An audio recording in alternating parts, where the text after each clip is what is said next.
Hi மக்களே, இன்றைக்கி ஒரு சூப்பரான சாக்லேட் மில்க் ஷேக் செய்ய போகிறோம். வாங்க ஃபஸ்ட்டு அதுக்கு தேவையான பொருள் எல்லாம் பார்த்துடலாம். ஒரு கப் பால் எடுத்திருக்கேன். அப்புறம் ஒரு கொஞ்சமாக பாதாம் எடுத்திருக்கேன் டெக்கரேஷனுக்காக. அப்புறம் ஒரு 5 ரூபாய் ஐஸ்கிரீமில் அது ஒரு 3 வாங்கியிருக்கேன். அப்புறம் 3 ஓரியோ பிஸ்கெட்ஸ் வாங்கியிருக்கேன். இப்போ ஃபஸ்ட்டு நம்ம ஒரு மிக்ஸி ஜாரில் இந்த பிஸ்கெட்ஸையும் ஐஸ்கிரீமையும் சேர்த்துடலாம். ஃபுல்லாகவே போட்டுட்டேன் நான். அப்புறம் ஐஸ்கிரீமில் அது 3த்தையுமே நம்ம ஆட் பண்ணிடலாம்.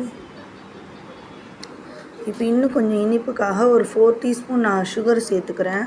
சுகர் ஆப்ஷனல் தான், உங்களுக்கு இனிப்பு இதுவே ஓகேன்னா விட்டுறலாம். பட் எனக்கு கொஞ்சம் ஸ்வீட் டூத், ஸோ நான் சுகர் ஆட் பண்ணியிருக்கேன். ஃபஸ்ட்டு இதை ஒரு சின்ன பல்ஸ் மோடில் வச்சு எடுத்துடலாம். அப்புறமா நம்ம பால் சேர்த்துக்கலாம். இப்போது நல்லா அரைச்சிட்டா சூப்பரான ஒரு மில்க் ஷேக் ரெடி ஆகிடுச்சு. இது உங்களுக்கு பிடிச்சிருக்குன்னா லைக் பண்ணுங்கள், ஷேர் பண்ணுங்கள், சப்ஸ்கிரைப் பண்ணுங்கள்.